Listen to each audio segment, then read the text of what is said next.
অপেক্ষার সেই প্রহর শেষ করে আজ রাতে মাঠে নামছে পর্তুগাল এবং স্পেন। ইউরোপের দুই পরাশক্তি দল আজ রাউন্ড অফ 16 মাঠে নামছে। ঠিক একই রকম ভাবে এই ম্যাচের পর আছে বেলজিয়ামের ম্যাচ, আছে আর্জেন্টিনার ম্যাচ, এমনকি এই ধারাবাহিকতায় বিগ ম্যাচ কোয়ার্টার ফাইনালের ফ্রান্স ভার্সেস মরক্কো। সো আজ রাত, কাল এবং একটানা 5টি ম্যাচ, অর্থাৎ বিশ্বকাপের আগামী 5 ম্যাচের বাংলাদেশ সময়সূচি এবং ম্যাচগুলোর পরিসংখ্যান, সেই সাথে ম্যাচগুলোর প্রেডিকশন সবকিছু কিন্তু আজকের এই ভিডিওতে আলোচনা করতে যাচ্ছে। সুতরাং ভিডিওটি মনোযোগ সহকারে দেখুন এবং চ্যানেলটিকে সাবস্ক্রাইব করে রাখুন। আজ ডেটটা হলো 6 জুলাই। আজ রাত 12টা পর্যন্ত আপাতত কোনো ম্যাচ নেই, তবে 12টা পেরিয়ে 1টা বাজলেই মাঠে নামছে লামিন ইয়ামাল এবং ক্রিস্টিয়ানো রোনালদো। অর্থাৎ আজ রাত 1টা মানে সেটা 7 জুলাই হয়ে যাবে, মানে 7 জুলাই রাত 1টায় মাঠে নামছে পর্তুগাল এবং স্পেন। ম্যাচটিতে যে জয় পাবে সে কোয়ার্টার ফাইনালে উত্তীর্ণ হয়ে যাবে, আর যে হারবে সে এবারে বিশ্বকাপ থেকে চিরতরে বিদায় নিবে। তাই সবার মনে প্রশ্ন, কাকে দেখবে, লামিন নাকি ক্রিস্টিয়ানো রোনালদো, পর্তুগাল নাকি স্পেন?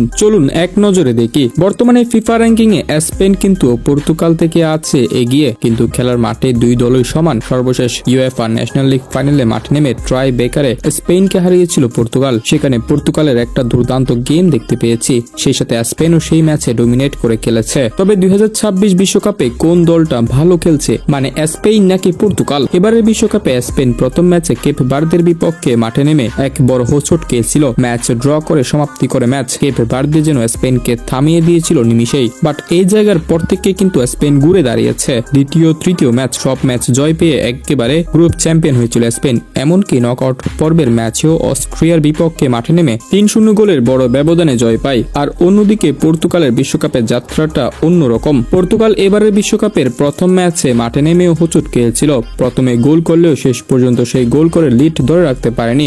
আর কঙ্গোর বিপক্ষে মাঠে নেমে একে ম্যাচ ড্র। গ্রুপ চ্যাম্পিয়ন হওয়ার চাপে পড়ে যায় পর্তুগাল। তবে দ্বিতীয় ম্যাচে বড়সড় গোলের ব্যবধানে উজবেকিস্তানকে হারায় রোনালদোর এই দল। বাট সর্বশেষ ম্যাচ যখন কলম্বিয়ার বিপক্ষে, তখন তো টেনশন আছে ওই দলের, এবং সেটাই হয়েছে। অর্থাৎ ওই ম্যাচও ড্র হওয়ার কারণে পর্তুগাল আর গ্রুপ চ্যাম্পিয়ন হলো না। এতে কঠিন এক সমীকরণের মধ্যে পড়ে গেছে পর্তুগাল। সেখানে প্রথম ম্যাচে ক্রোয়েশিয়ার বিপক্ষে মাঠে নেমে 2-1 গোলের ব্যবধানে জয় তুলে নেয়। শ্বাসরুদ্ধকর সেই ম্যাচ, শেষ মুহূর্ত পর্যন্ত হয়েছিল উত্তেজনা, বাট শেষ পর্যন্ত ক্রিস্টিয়ানো রোনালদোর সেই জয়, এবং সেই জয় পাওয়ার পর আবারও প্রতিপক্ষ পড়েছে স্পেন। তার মানে পর্তুগালও খুব ডমিনেট করে আসছে, বাট প্রথম দিকে কিছু ব্যর্থতা ছিল পর্তুগালের। সুতরাং এই সকল বিষয়ের উপর বিবেচনা করে স্পেন হয়তো পর্তুগাল থেকে হালকা এগিয়ে থাকবে, মানে আমি এমনই বলতে যাচ্ছি। অর্থাৎ 55% জয়ের হার স্পেনের কাছে এবং 45% জয়ের হার পর্তুগালের কাছে। পর্তুগাল ভার্সেস স্পেন ম্যাচটি শেষ হওয়ার পর আগামীকাল সকাল 6টা বাজে রাউন্ড অফ 16 আরও একটি ম্যাচ